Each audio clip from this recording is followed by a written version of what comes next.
Hi everybody, I'm Shelly at Metal Designs, and I just wanted to do a quick little video of rolling the laser paper with our new colorful foam backing and show you just the amazing results that we can get with the foam backing. So I'm going to start with my Pepe guillotine shear.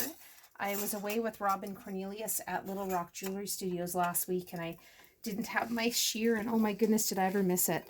This thing cuts like absolute butter. I've got it set on 2 inches, so every piece that I put in and cut comes out nice and flat and exactly 2 inches long. So that's such an advantage over the shear like this one over here. This shear curves the metal as you cut it, and the guillotine shear cuts it nice and flat. It's just amazing. So now what I'm going to do is I'm going to take, this is 24 gauge sterling silver. It's been annealed 2 times and pickled in between, so it's nice and clean. And it's as soft as it can be. I'm going to use the little roses paper. Now this paper was burned a little bit too much, so it's delicate. So I don't want to ship that out to my customers. So those are the ones that I use. I just use as the samples. So the first thing I'm going to do is I'm going to cut out my little piece of foam so that it's just slightly larger than my metal. This foam is really inexpensive, so it's it doesn't add a whole lot to your cost of the 35 cents a square inch of using the paper. So I just cut out a little backing for each piece of metal that I'm going to roll. Now to set your mill, if you're not getting good impressions with laser paper, it's because your mill isn't tight enough. And so how I set my mill, back up a little bit, Grace. How I set, you're in the light too, move this way. How I set the mill up is so that the piece of metal slides in and scratches the pickle off the metal. So it's nice and tight when it's just the metal by itself.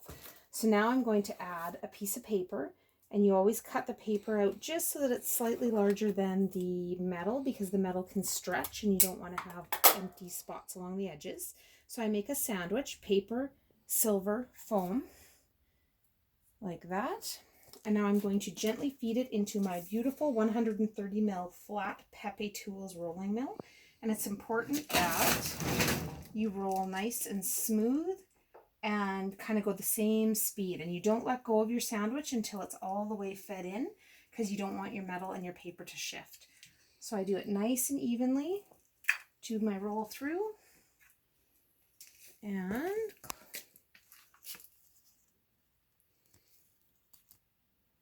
look at the depth in that metal.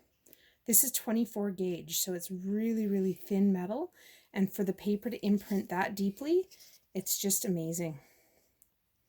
And now I'm going to use my Pepetools oval disc cutter, and I'm going to punch it out into little discs, and I'm going to solder ear wires on the back and make earrings. I'm already starting my Christmas run stuff because I don't always get a lot of time in the studio. So let's do another pattern. We did the flowers. What do you think, Gracie? Kitty cats? Yeah, sure. Cats are fun. So I line up my paper. I kind of trim off the edges. Robin is actually at Little Rock Jewelry Studios, is working on some ideas of how we can implement the scrap bits of paper and roll them into one long sheet of metal, so you get kind of a mismatch of textures and things. And she's going to be doing a project. We're going to be designing paper just for her project, so it's going to be fun. Okay, so then I take it to my mill. My mill is set. Nobody's fiddled with it, so it's the same depth as the last time. So I'm just going to slowly roll, nice and even and slow.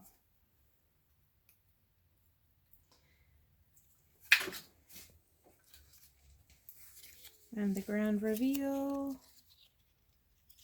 And we get kitty cats. Oh, it's got to focus, Grace. Back it up. There we go. And a little kitty cat pattern comes out.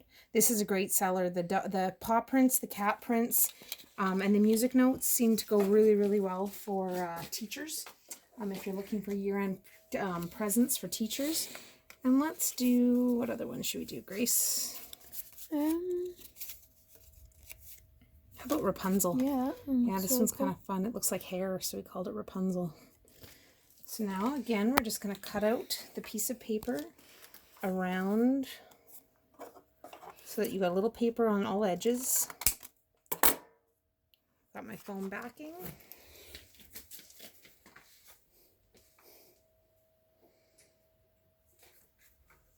And slowly feed it in.